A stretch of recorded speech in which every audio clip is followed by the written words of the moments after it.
really want the audience to hear when you talk about the power of submitting to God when you receive the revelation. I always argue a lot of people get the revelation, but they still miss the mark in submitting and doing what the revelations, what God told you to do, and Yeah. they kind of still do what they want to do. So talk a little bit more, elaborate a little bit more on that, because I think that's very powerful. Of obviously your spiritual regimen has to be in a good place to where you're hearing from God for the most part, Yeah. and you understand the power of submitting.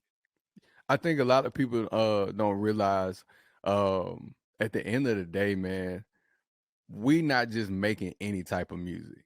Like Facts. we not, and I think right now I'm seeing this trend a lot, man, in CHH, where people I see this discussion like, would you do a song with a secular artist? And Oh, here you a go. lot Let's of them go. like Let's go. I'm not gonna lie. I'm not gonna lie. I used to say, yeah, man, if Lil Wayne, man, if he do a song with me and he just don't do no cussing, I'm doing it. But my thing is, nah, fam, like we building kingdom out here. Because at the end of Mm. the day, if I put Lil Wayne on my track right now, if Lil Wayne said I want to do a song with you, the kids, they gonna probably go, and the kids and young adults, they gonna go and look up and be like, some of them may have not even heard of Lil Wayne. They may be sheltered. And they're gonna be like, okay, Dante got a song with Lil Wayne. They look up Lil Wayne and they see everything else that can lead them into destruction.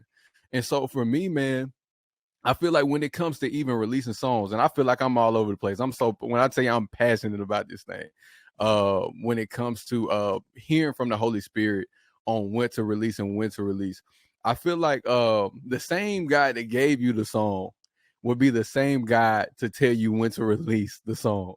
And Okay. so a lot of times I feel like we get so excited. We be like, man, this song is crazy. I gotta release this next week. Mm-hmm. And it's like, no, dude, like listen to the voice of God, because the right thing at the wrong time is still the wrong thing. And Facts. so I feel like what I've had to get out of is just worry about the streams. Like it's like me right now, I'm not at a place right now where I'm getting a million streams. You know what I'm saying? I look around and I see all these artists and stuff, getting a million streams, and it's dope. I believe God is gonna do it one day. But I feel like God has been lately having me in a place. He's like, Dante, if you don't get the million streams, if it don't run up like that, what if I told you that it was only gonna save about 100 people? And you only had a few thousand streams right now, would you be okay with that?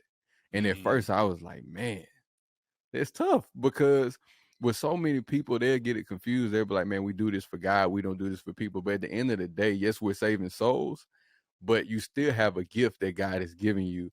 Mm. And you would like to be recognized for that gift. Facts. But that's not the big picture. And so for me, man, I just really believe about being strategic on who you're really doing this for. You're doing this for the kingdom, and you're doing this to uplift the kingdom. And so really hearing from the Holy Spirit, because your audience may be hungry for something, and their freedom is inside your mouth. And if you release something prematurely, they may have missed it. They may not be in position to receive that right now.